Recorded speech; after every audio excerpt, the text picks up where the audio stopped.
Hey, everybody, welcome to the Everything Saxophone Podcast. I am so happy today. I have Bill Plake. Bill Plake is an amazing saxophonist, and he has an extensive background, not just with performance, not just with teaching, but he's also Alexander Technique certified.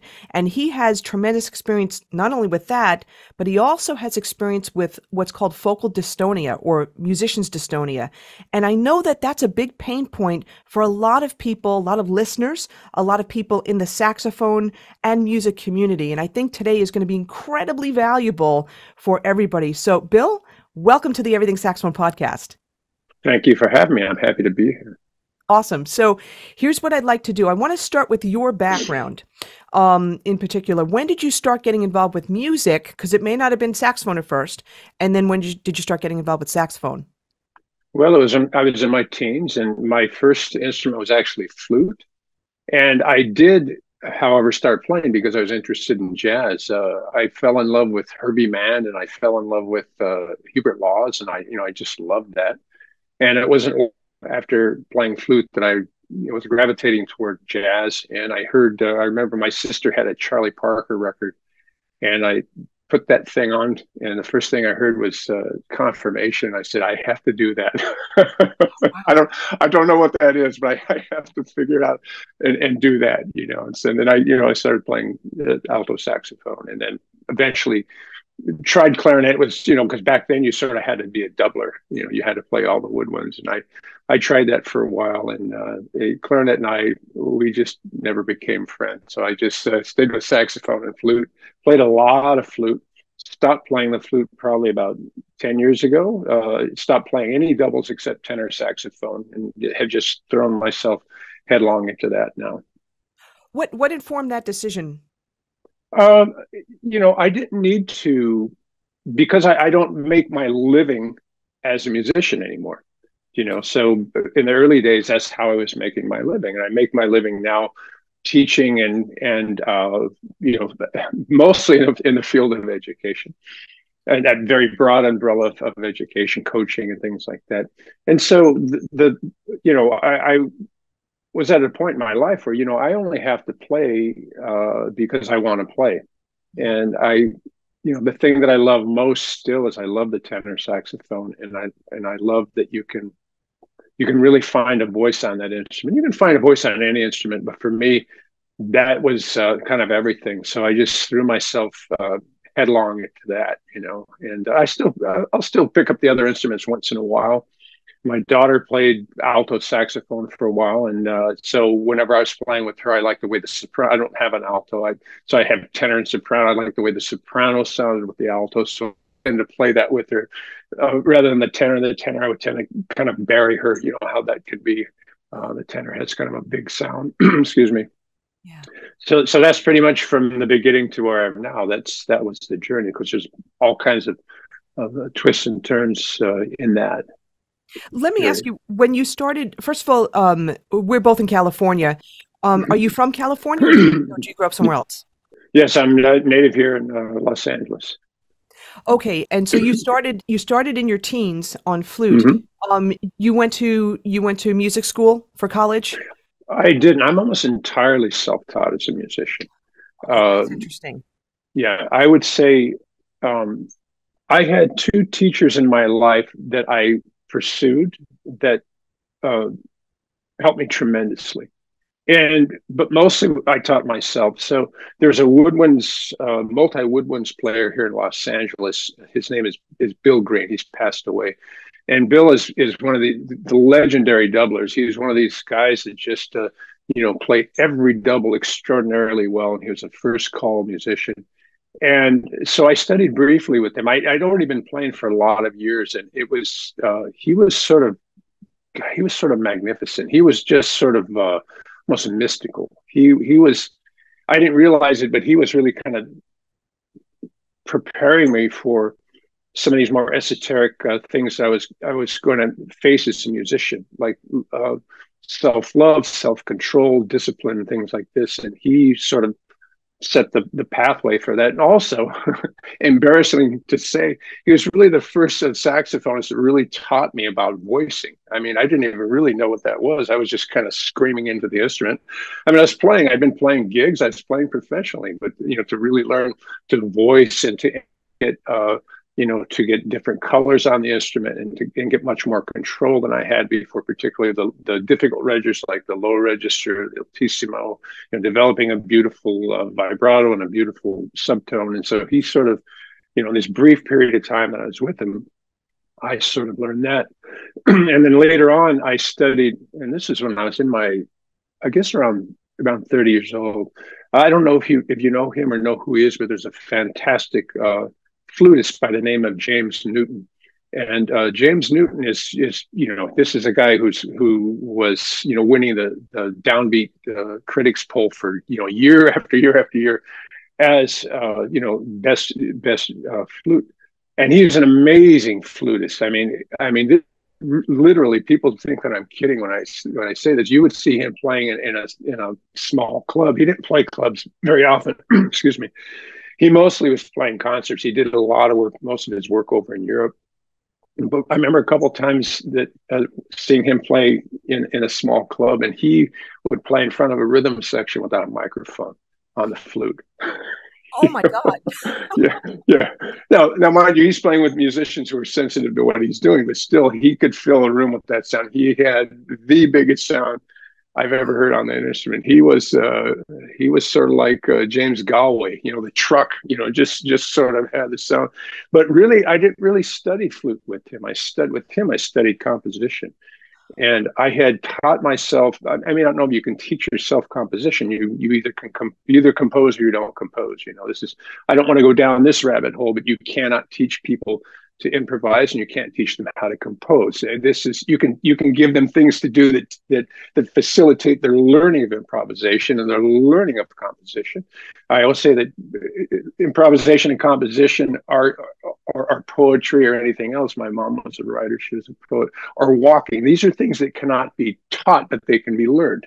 And a good teacher can help you with that. They can facilitate that and guide you along and give you the kinds of exercises and the studies and the resources to help you find that yourself. So James Newton was someone who I studied composition with. And by that time I was composing a lot. I had composed a lot and really opened up a whole new world I was primarily interested in jazz composition and not so much in, I guess, what we would consider sort of straight ahead jazz or not so much the two-horn frontline kind of jazz, I guess, for want of a better word, but more like at that time I was playing with a lot of musicians who are way outside of the mainstream of jazz. People like Vinny Golia, Michael Vladkovich, and Ellis Klein. These are people that were really sort of, you if you had to put them in a category, you would probably default to jazz, but they were really not playing jazz. And so I was interested in that. And so James Newton, for me, he sort of, I remember when I came to study with him, I was interested in learning to become a better composer in that realm. And the most startling thing when I studied with him is the first thing we sat down with Ravel, and we sat down with all these great, mostly 20th century classical composers. And when I came to James, another one of my absolute favorite composers was Duke Ellington, and that is also with James. That was one of his all-time favorite composers. And James is the one who really showed me the connection between sort of Ellington and Ravel, and not so much that it's always in jazz. We always want to say, oh, well, the jazz guys listen to these people, and then they did this. Not always the case at all. Right. So sometimes this more modern harmony that we hear from sort of bebop and beyond is not necessarily coming over from Europe at all. This is, I don't think Charlie Parker studied that music at all before he started playing it. I think Charlie Parker had an amazing musical imagination, starting hearing all this lovely stuff that and knew what it was and could play it.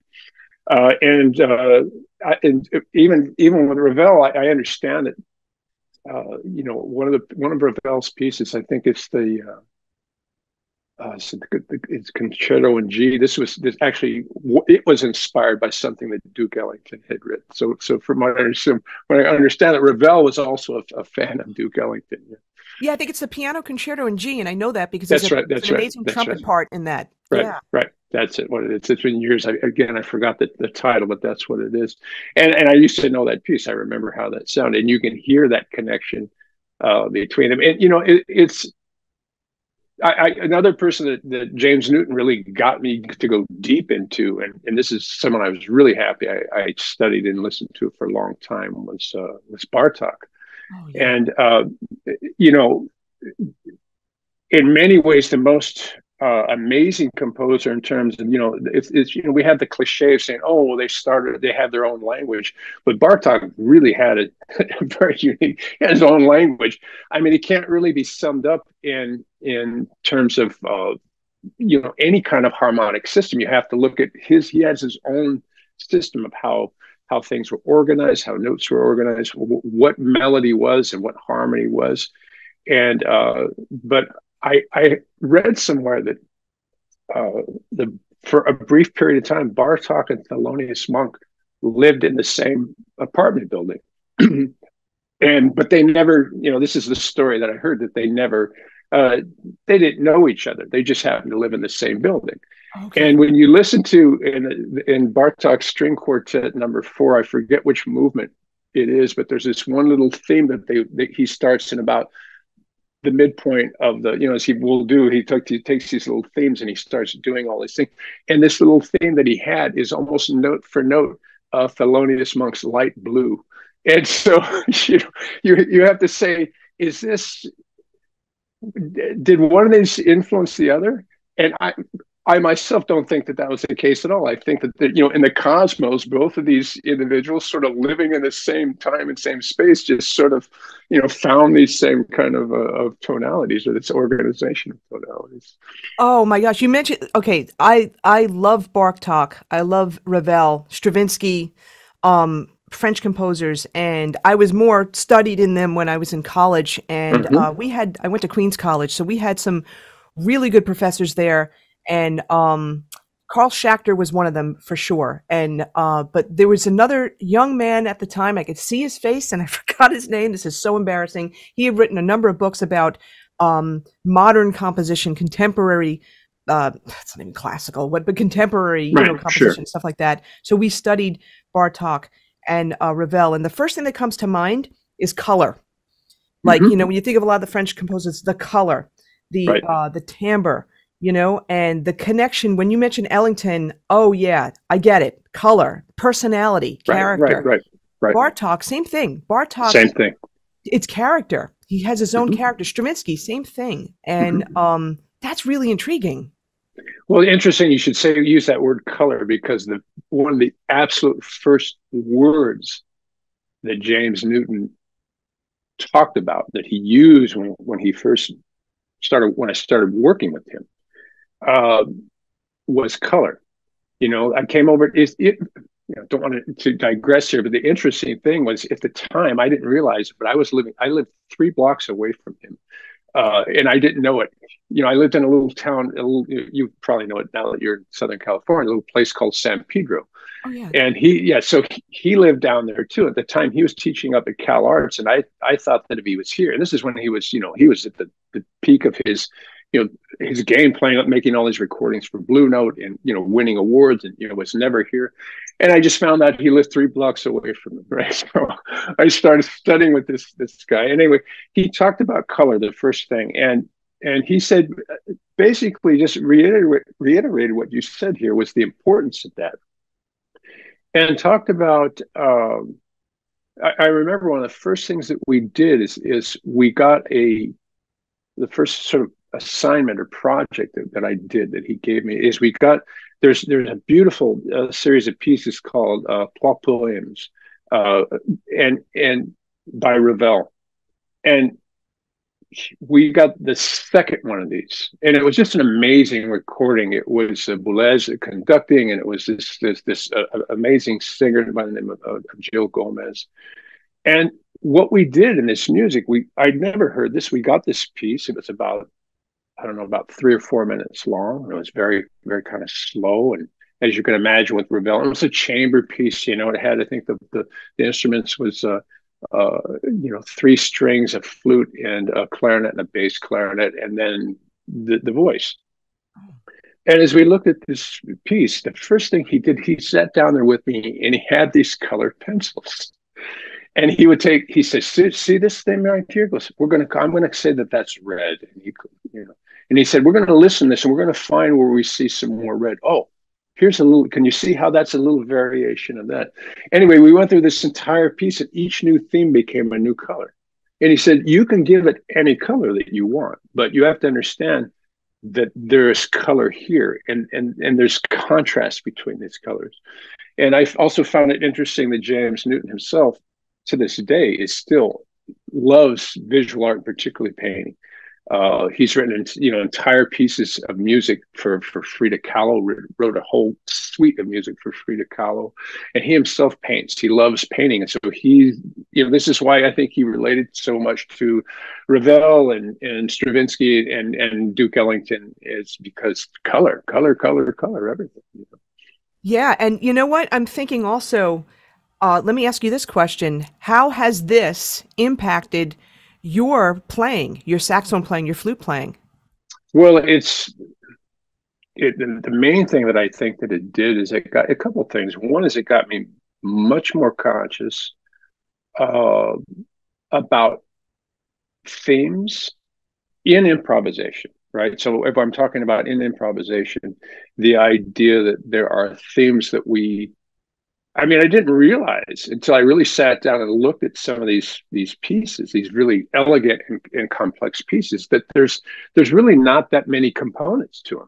There's only a few components that are developed in all these different ways. And so this really, kind of opened up a lot of things to me in terms of improvisation.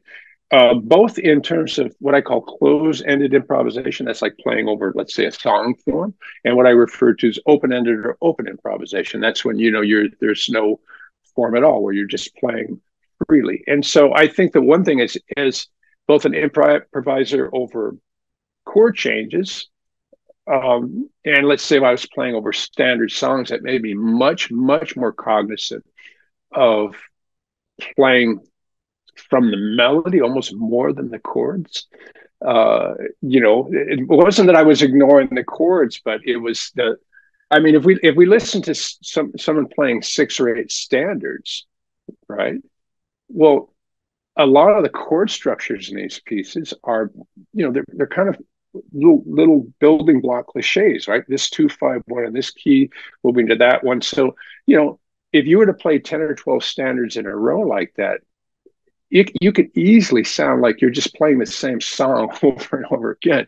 But if you're really connected to the melody and to the meaning of this thing, then you're able to make each one of these things sound more personal, able to go into a whole new language about this. So that's the first thing that it did. It really made me much more cognizant of theme and taking the theme and using this, as odd as it sounds, using that to liberate me, to find more things.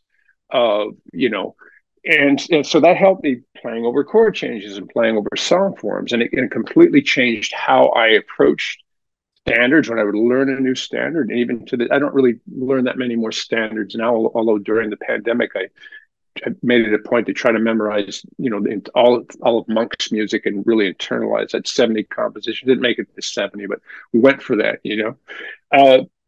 But in playing over standards, even now, if I were to learn a new standard, what I always do, and this is what I did post James Newton, is I never start with the chords. I always start with the melody, and I start with the melody. I don't even want to know what the harmony is. I want to get that melody in me so deeply and play it in so many different ways, and just play it with a metronome or a groove, play it without a metronome or a groove, play it freely, and see how much music I can build just from this melody.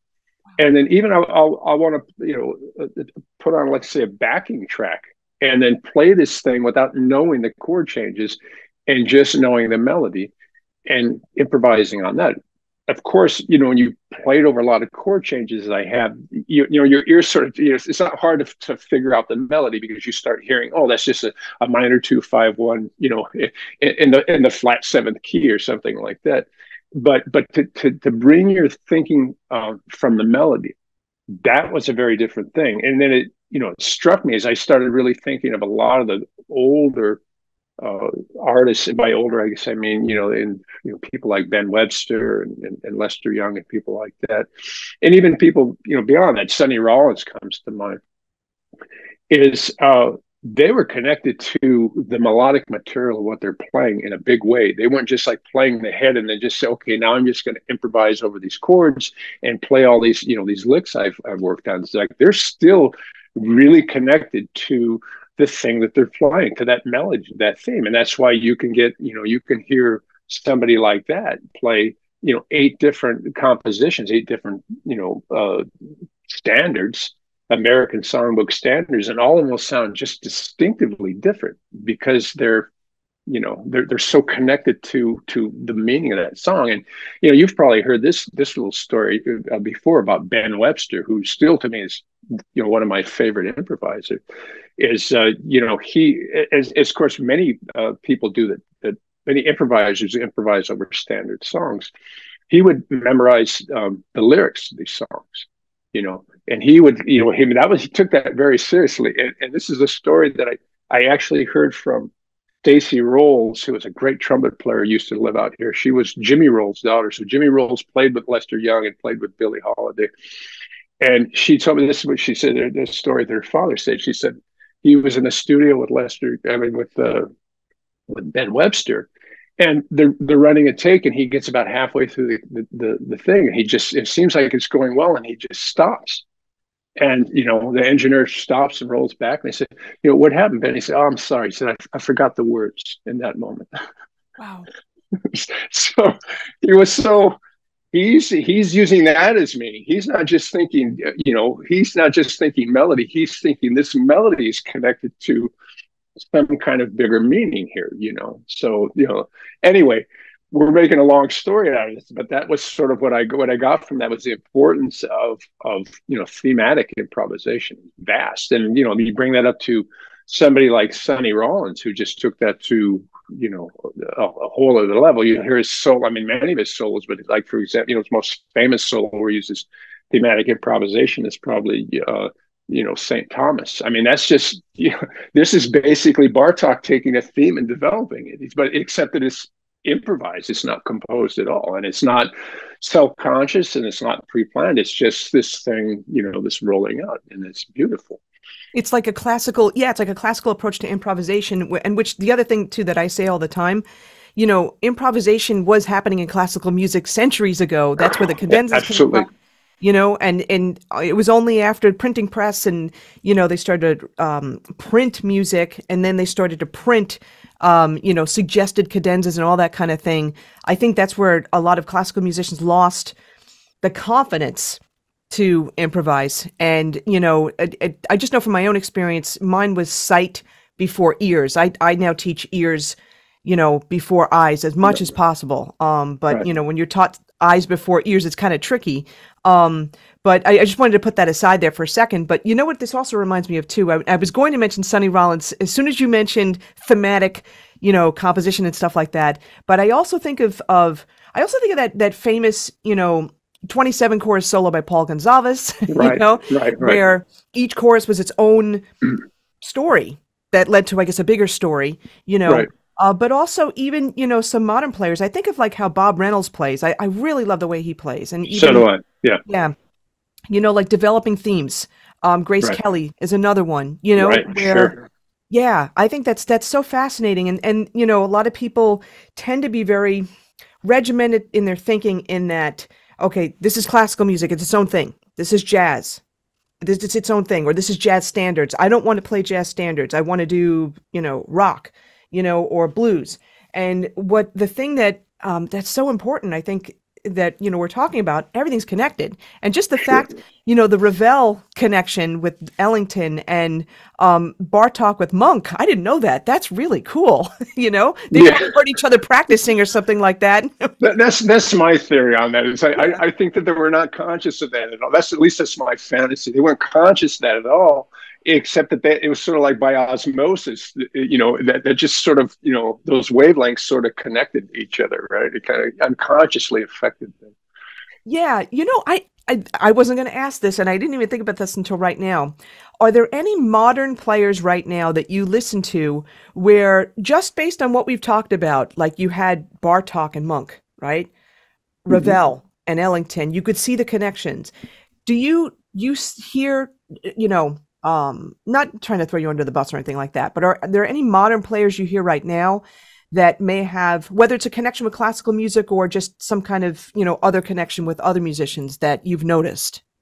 Well, yes. I mean, to me, the most interesting thing about, modern musicians, particularly, I'm going to say younger musicians. Now, younger to me now means, because I'm in my 60s, I'm going to say younger means anybody really from their 50s down below. I mean, I think Chris Potter's about 50 now, isn't he? I think so. To me, he's still one of the younger players.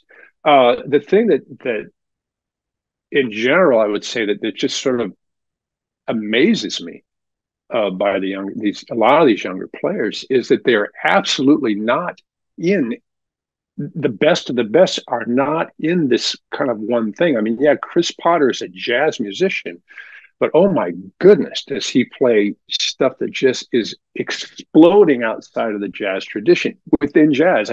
I mean, he plays this amazing solo. I forget the pianist that he plays with. There's this duo where they play All the Things You Are. And it's absolutely the most astounding version I've ever heard of this in my life. I mean, it's if someone had done a transcription of this, so you can even see it. And you go, oh my God, this is like a composition that's happening in real life. Although I'm absolutely certain he's not playing a composition.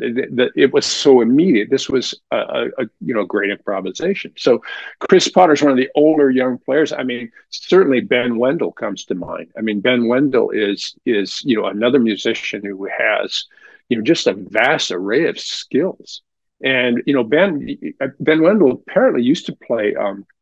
So he came from Los Angeles. We almost played a couple. I mean, I never met him. You never knew him. But there was one ensemble that I played in where he and I almost played in it together. And this is when he was really young and he was living out here. And I wish I had played with him.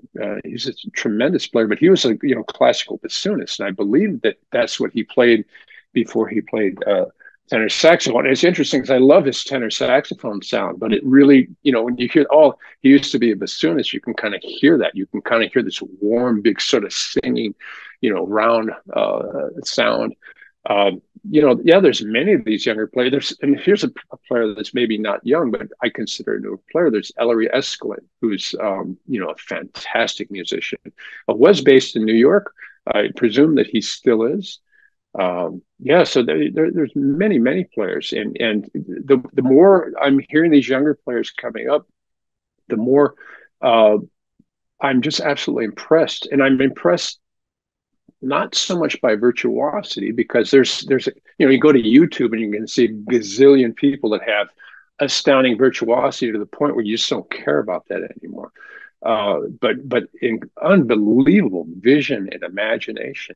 I'm going to sort of break the mold or break away from old geezers my age who was often complaining about how the music nowadays, the players nowadays, they just don't get it. I'm going, in many ways we're living in a golden age of improvisation that's come from jazz, because it's moving away from this single line of mainstream music. It's branching out into all kinds of different things, and for me that's not unusual. I mean, jazz has always been the music that embraces things, doesn't it? I mean, it's embraced, Afro-Cuban music. It's embraced, Asian music.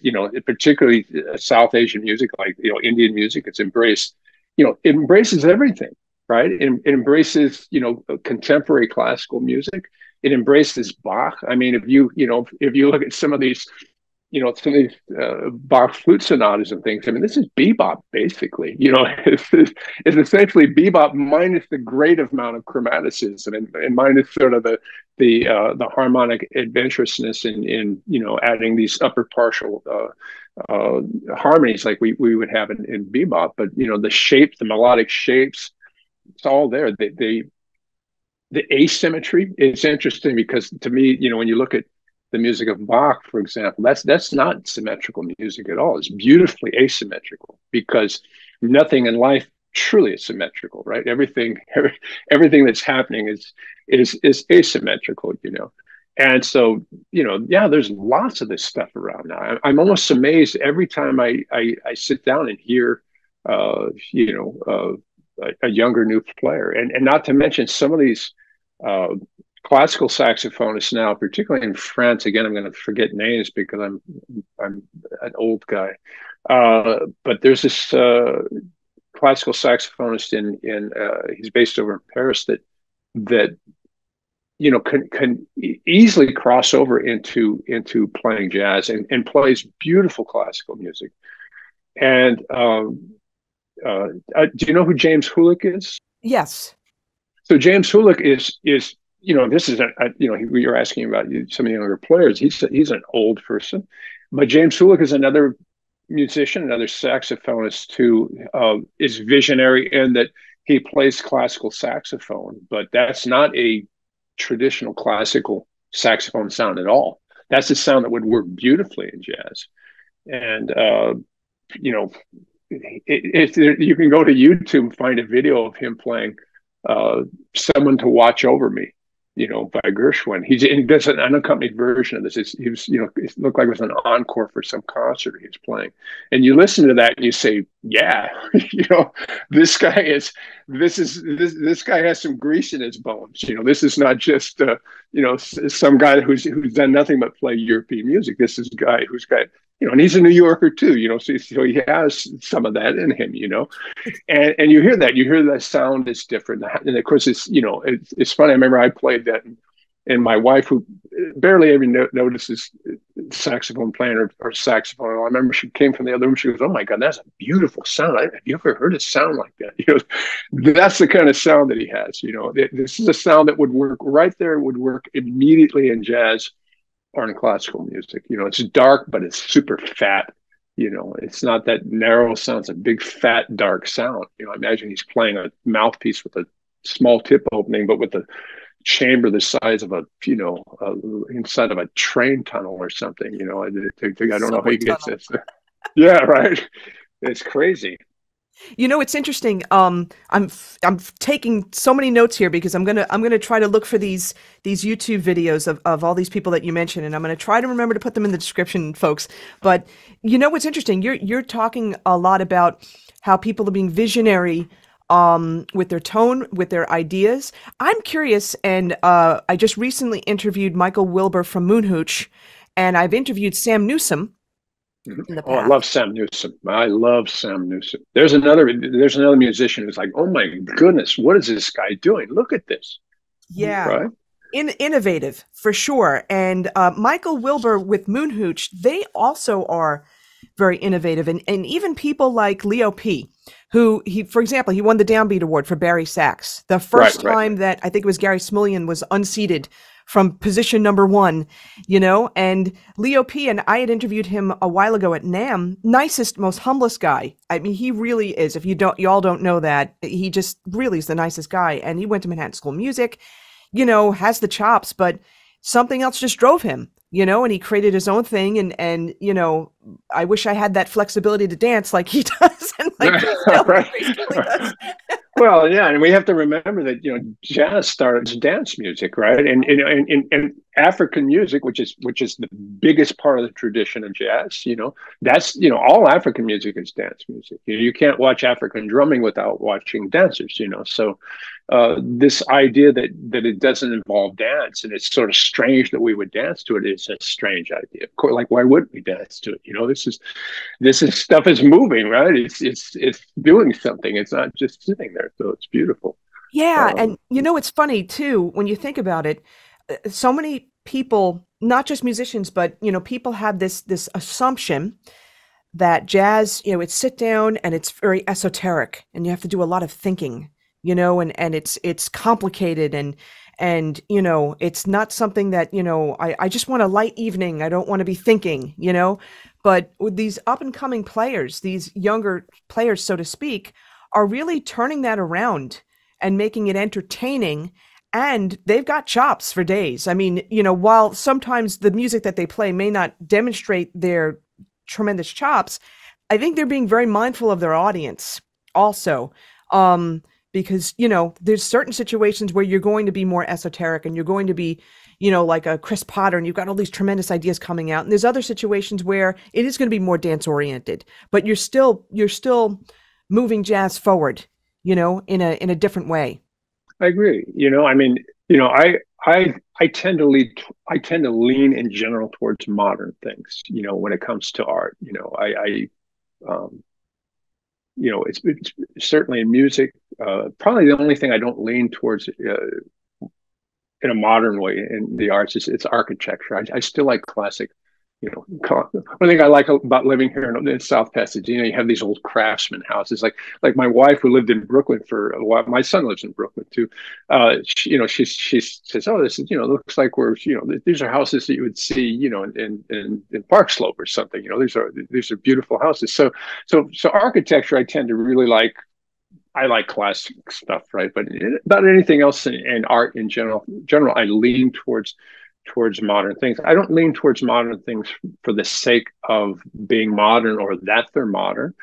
I just, as default, I tend to go, oh, wow, that's really interesting. And that's interesting because it's sort of looking at things in a different way. It speaks to me in a very personal way. So yes, a lot of this modern music I agree with you that it extends this jazz tradition. Now, you're going to have a lot of people that disagree. Oh, this is going so far from, and I just don't care about that, anymore. As much as I lean towards the modern, one of my absolute favorite saxophone players now, and always has been, is Lester Young, Lester Young in his day was a modernist, I mean, that's another thing we have to keep in mind. A lot of these really great players, not all of them, but a lot of the really great players these were mold breakers. Charlie Parker was the avant-garde. Lester Young was the avant-garde.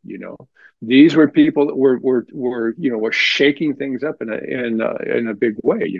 Thelonious Monk certainly was the avant-garde. I mean, you hear Monk now, and it's still kind of, some people that don't listen to jazz hear Monk now and go, what is that he's playing? It just sounds like he's lost his mind or something. You can't hear that. It's beautiful.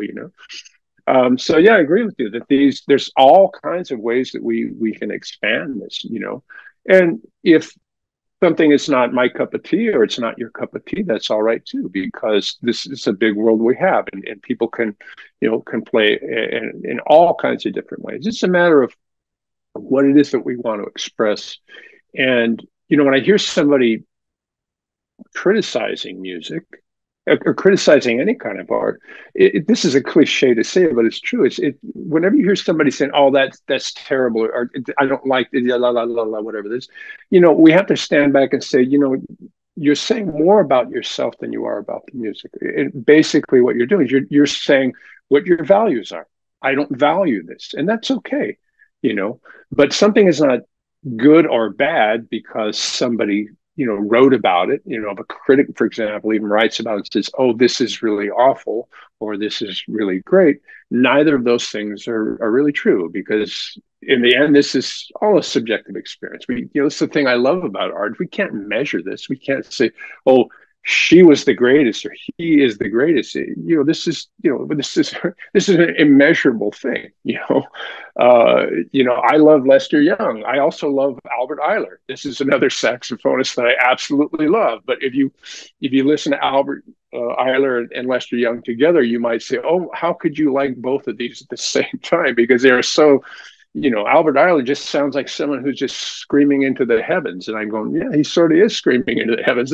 Maybe that's why I like that so much, but it's certainly not Lester Young. It's a different aesthetic. It has a different value. But even as I tell you about these things that I like, I'm not telling you how great these things are. I'm just telling you, as you ask me, these are the things that I like. These are the things that move me a lot. Move you. That's what I was going to say. It's music. It's not a question necessarily of like or dislike, or, yes, we don't necessarily like everything, but we resonate. We feel, Right. things with certain musicians, and Right. that's the really important thing. And you know what? This is going to lead to the next thing that I wanted to talk about. And I wanted to read a quote from your website, and it said this. And this is perfect for this. You wrote, "My passion as a musician is to continually find freer, more authentic ways of personal expression. I'm less concerned with sounding quote unquote good, although that's important too, than I am with sounding like my true self. It's a lifelong journey. I'm always looking for new ways to practice, expanding my rhythmic vocabulary, challenging my sense of form, finding new ways of organizing melodies, thinking differently about tonality, ultimately increasing my freedom and fluency." So I'm just really curious if you could expand upon that, especially being a self-taught player. I wonder if that maybe had a part to do with that statement, your passion. I wonder if that had a part to do with that. That's a great question. Thank you. And I think that it did. And when you're self-taught in a skill like music, which is a very is a skill that demands, it's a very high, what's the word I'm looking for? It's not like teaching yourself how to, slice a piece of bread or something. Playing music, it's a lot of skills. It's a very high motor skills. It's a lot of high cognitive skills. It's a big thing to do that. So when you teach yourself music, and I taught myself mostly, like things have come full circle. So when I first started playing, my goal was not to sound good. My goal was to play what I liked, to express myself, not just to produce the sound, but I love, as I think most musicians do, if not all musicians, we love the sensation of that. It's not just, oh, I want to hear that, I want to play this thing that I love and then just sit down and listen to it over. No, we love the sensation. We love the entire whole being sensation, excuse me, of creating that. And so when I first started playing, I wasn't interested in sounding good. I was interested in expressing myself, in experiencing that. So when I first started playing, I wanted to play jazz, but I didn't know about chords. And I didn't even care about that. I just started playing by ear. And I would just, I would just start playing. And so with me, it started with ear.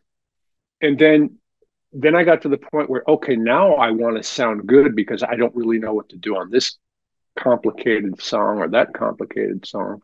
And, my people are telling me that my intonation is not very good. And, all these things like this. So then I went through a long period where I'm trying to sound good, which is fine.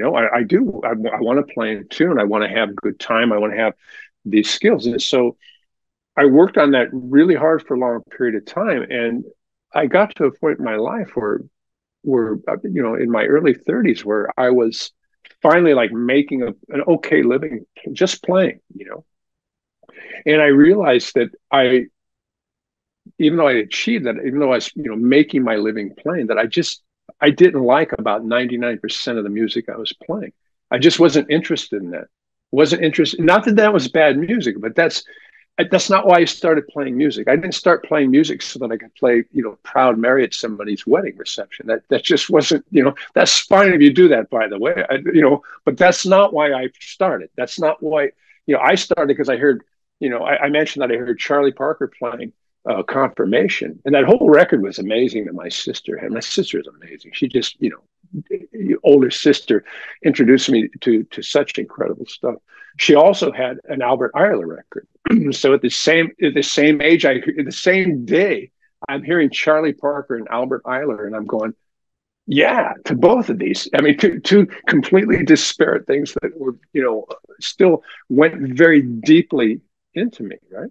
So by the time I was in my 30s, I started becoming less interested in sounding good and really became more interested in finding really who I was as a musician and following that. And by the time I got to really my middle 40s or so, I wasn't earning my living anymore as a musician, simply as a performer. I was teaching music a lot. I was starting to teach the Alexander technique. I was doing other things. And that's when I even started shedding the doubles. I said, really what I love is I love the tenor saxophone. And that's the thing that I love most and that I want to do. And so part of what got me very excited is, I don't know if you probably know who Warren Marsh is, the tenor saxophonist Warren Marsh. Well, crazy about Warren Marsh. And I used to go see him play when he was alive and lived out here. And I had no idea what he was doing. He would be playing over these standards, had no idea what he was doing, but I loved it. And I knew that he knew what he was doing. I knew that he was really saying something. And so as I began to study sort of his methodology, the things that he did, and he talked about the materials of music, and that mostly what you're doing as a jazz musician, as an improvising musician, when you're practicing, mostly what you're practicing, you're working on, are the materials of music. So Warren Marsh never worked on licks or anything like that. So that's okay. I mean, if you want to work on licks, I be really clear. That's just fine. But he wasn't interested in that. He came from this whole school, this Lenny Tristano school of improvising, where as Tristano would say, the music's inside you, and you're just basically letting that music come through your hands.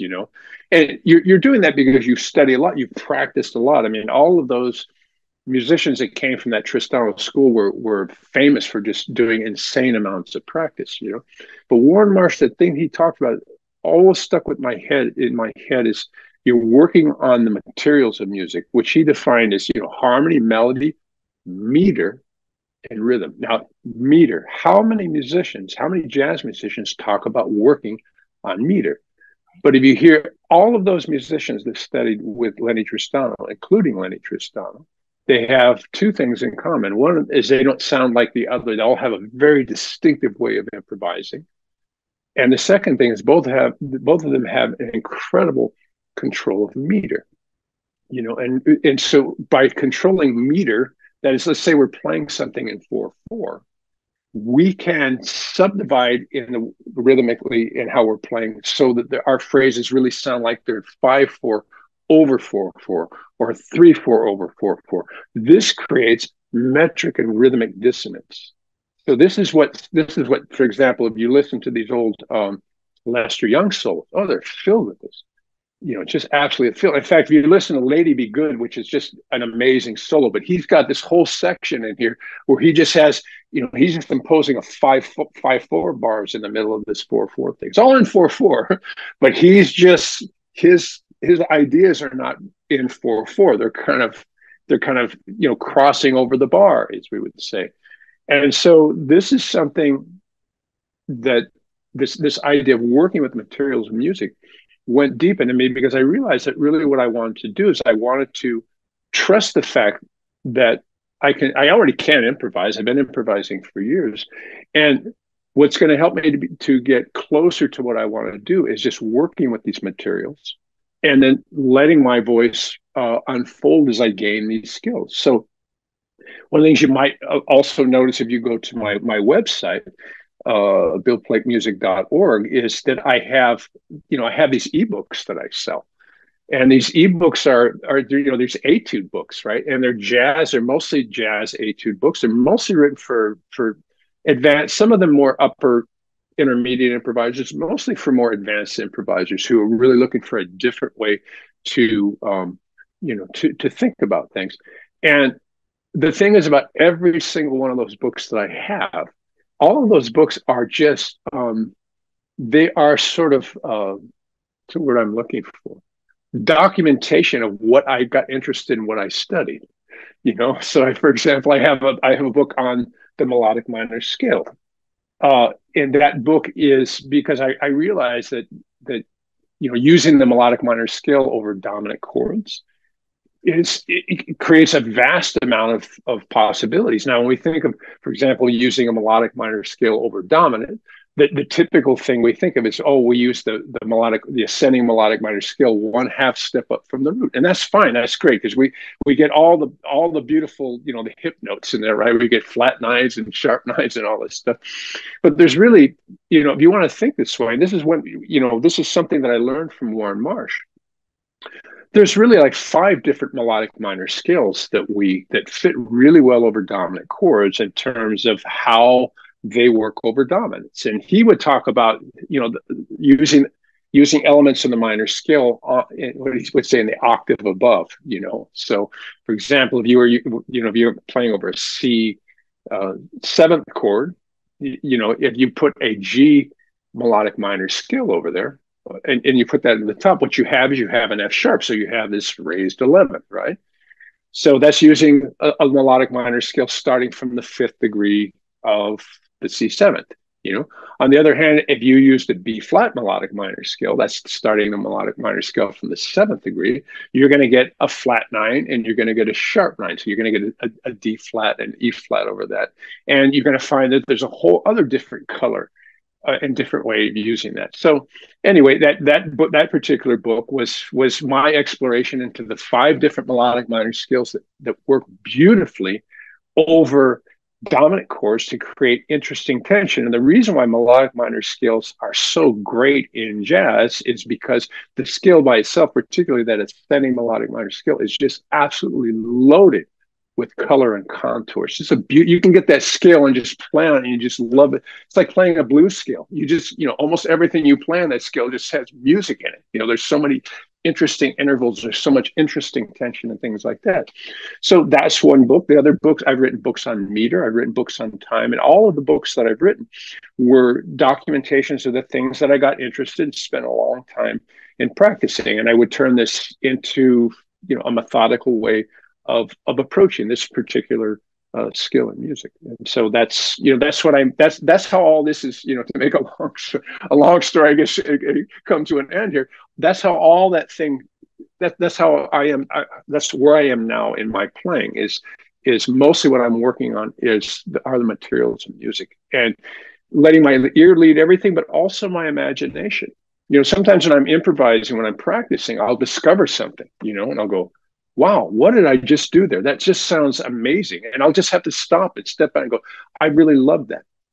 And then I'll figure out what that is. And of course, I want to take whatever that thing was and I want to, play it in all kinds of variations and move it around different keys. And then pretty soon that turns into something like that.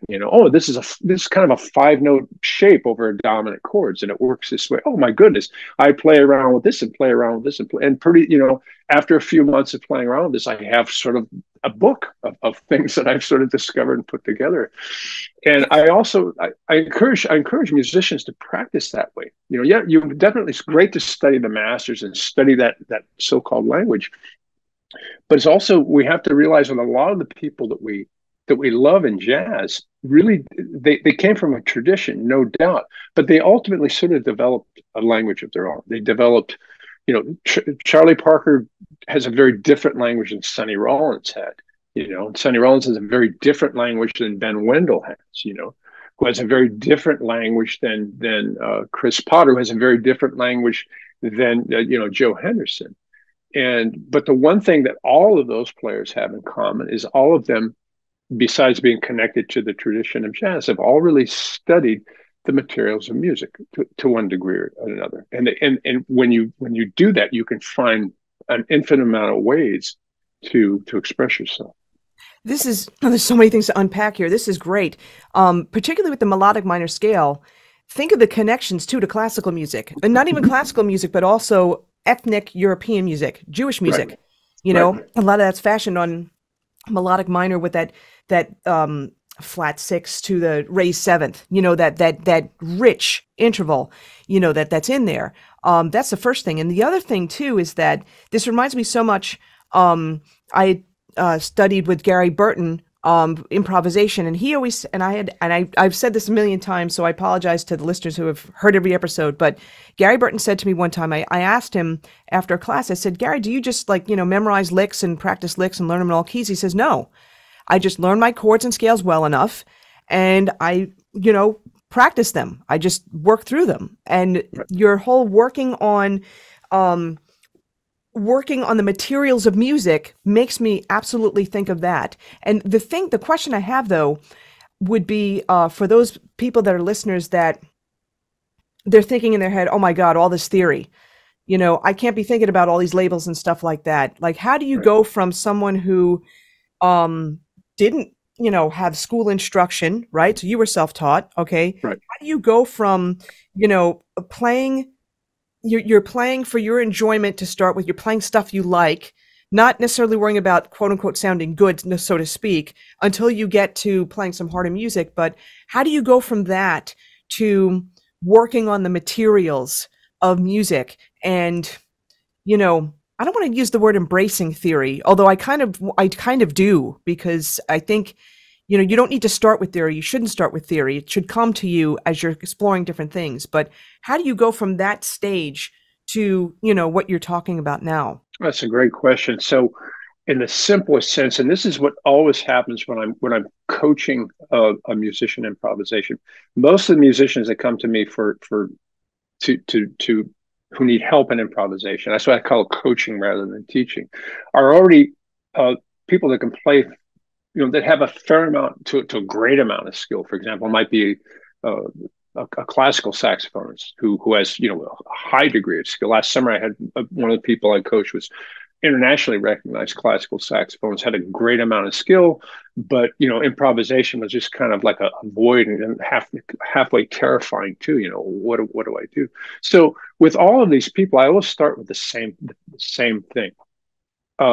If you're having problem in improvisation, if you're in this place, I can't, I know here's this chord and there's that chord, but I don't know what to do. The problem is always going to be some variation of the same thing. Is all of the problems of a beginner to intermediate improviser, the problems are all rhythmic problems. So what we do is we start with rhythm and time, and we start by making a small, first of all, really doing exercises and things that are really fun to do, because they immediately feel like that we have some kind of control over what we're doing. If we feel that we have absolutely no control over what we're doing, it's just, you can't, that's unsustainable, because then you have to go just by, well, I guess if I keep doing this thing, which just feels like, getting teeth pulled out of my mouth, one day, I guess I'll be great. And, we don't have to do that. We can let's start with something that I can do.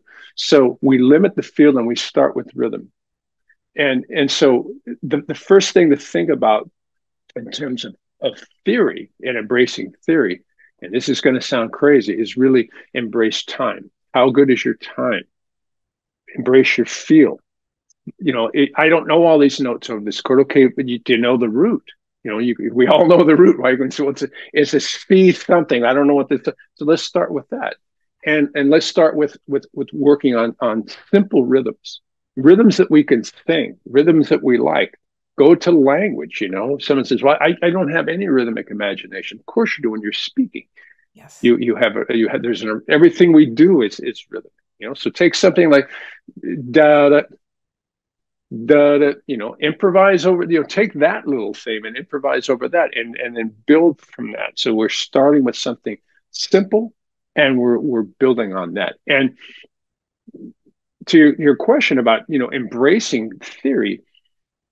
We begin to embrace theory, I think, is when we start seeing a need for it, right? So and this is what happened with me. It is I like I said, earlier as we were talking, when I first started improvising, it was just all okay. I'm just going to play, and I could swing. I mean, I really had, I kind of had a nice time and or at least a nice feel. I mean, it sounded like jazz, had no idea what I was playing. I was just kind of the ba-da-da-da around, playing all this stuff. Sometimes it would fit over the chords, sometimes not, but I got better and better at making it fit over the chords, but had no idea what I was doing.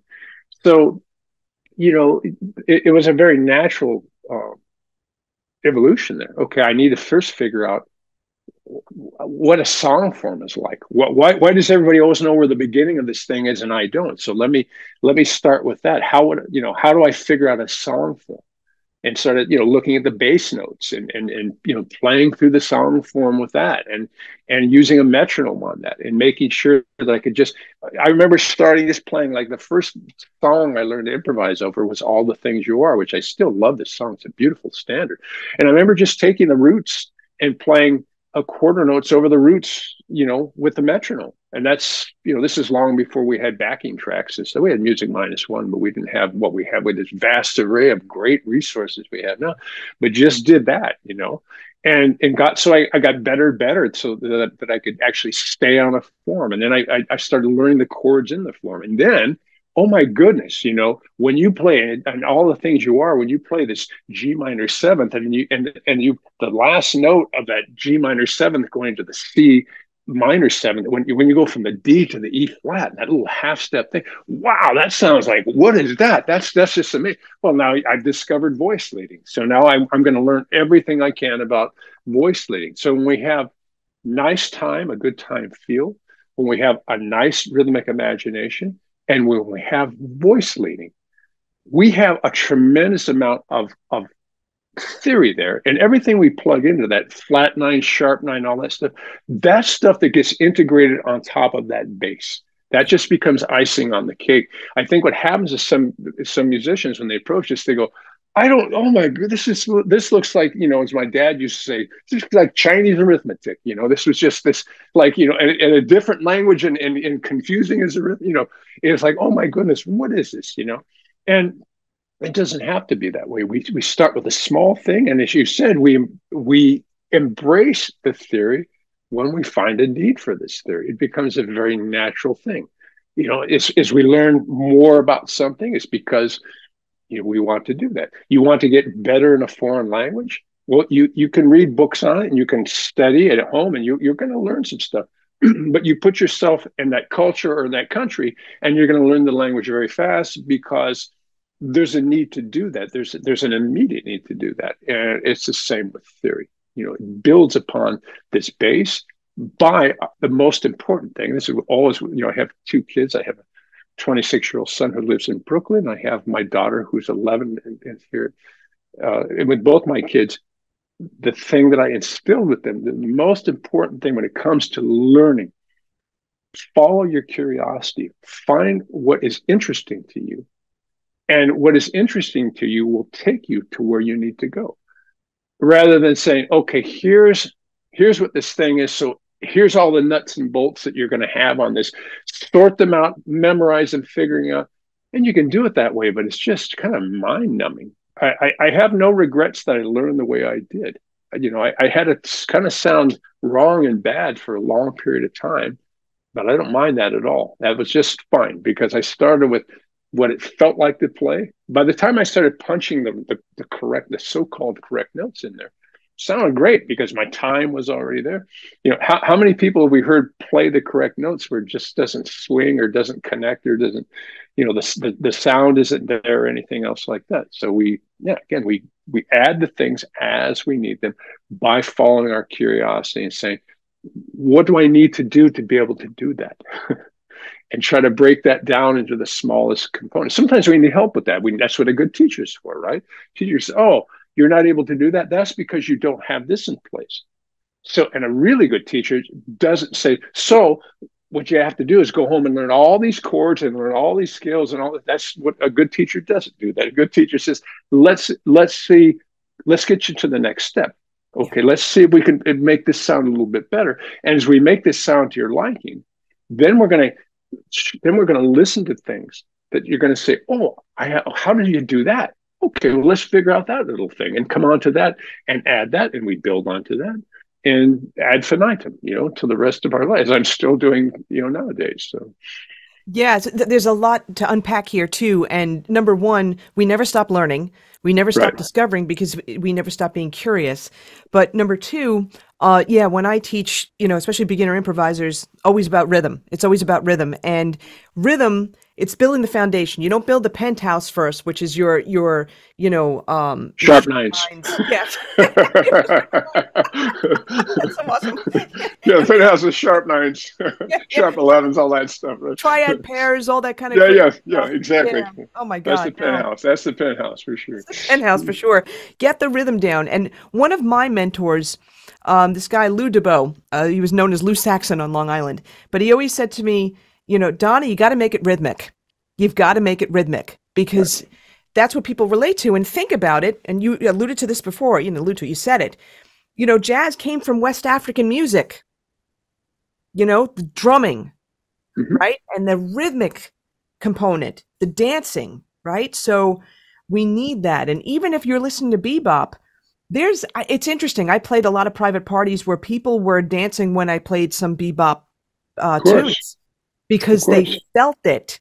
They felt there's rhythm in that too, and it's all, again, you can go like, dislike, whatever it may be, but build that foundation first for sure. Let me ask you, first of all, you've been so generous with your time. Thank you. Are there any new projects or new ebooks or anything coming out in this year of 2023? The book that I'm working on, and I don't know when this will be finished, is a book that it's going to be probably the only book that I have that is specifically geared towards beginning improvisers. And it's called Hearing the Circle. And it's basically a completely different way to approach ear training that will help the beginning musician to begin to really clearly internalize and hear everything that they play before they play it. And so that's the book that I'm working on. It's not a lot of work compared to some of my other books. Some of my other books have just been very labor intensive, but I'm not finding the time to do that.